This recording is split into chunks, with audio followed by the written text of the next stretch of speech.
Merhaba arkadaşlar, kanalımıza hoş geldiniz. Bugün sizlerle Türk televizyon dünyasının genç yaşta parlayan yıldızlarından biri olan Afra Saraçoğlu hakkında özel ve akıcı bir metinle karşınızdayız. Afra Saraçoğlu son yıllarda adını sıkça duymamız tesadüfi değil.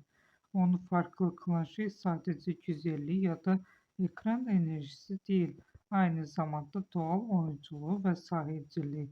Kendi sözleriyle kendim olmaktan vazgeçmediğim sürece doğru yolda olduğumu hissediyorum. Bu cümle onun kariyer yaklaşımını çok net anlatıyor.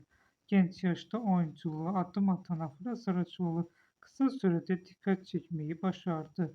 İlk projelerinden bile ekran karşısında rahat ve doğal bir duruş sergiledi. Bu da izleyicinin onu hızlıca benimsemesini sağladı.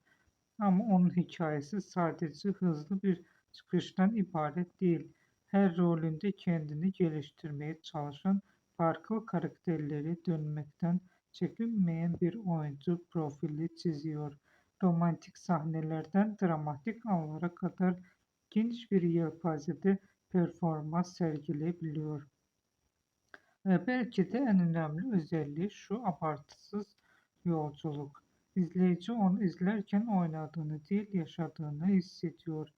Tabii ki magazin dünyası da onu yakından takip ediyor. Özel hayatı, sosyal çevresi ve projeleri sık sık gündeme geliyor. Ancak o bu ilgiye karşı oldukça dengeli bir tavır sergiliyor. Ne tamamen göz önünde ne tamamen uzak. Kendi çizgisinde ilerliyor. Peki onu bu kadar konuşulur yapan ne? Belki de doğallığı, belki de genç yaşa rağmen gösterdiği profesyonellik ya da izleyiciyle kurduğu o samimi bağ. Bugün geldiği noktada Afra Saraçoğlu sadece Türkiye'de değil, yurt dışında da dikkat çeken bir isim haline gelmiş durumda. Dizileri farklı ülkelerde izleniyor. Hayran kitlesi her geçen gün büyüyor. Ama hala en merak edilen soru şu: sırada ne var? Daha büyük projeler mi, uluslararası yapımlar mı?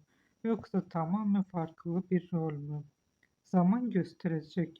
Ama kesin olan bir şey var: Afra Saraçoğlu ismi uzun süre gündemde kalmaya devam edecek. Kanalıma abone olmayı ve videoyu beğenmeyi unutmayın. Bir sonraki videoda görüşmek üzere. Hoşça kalın.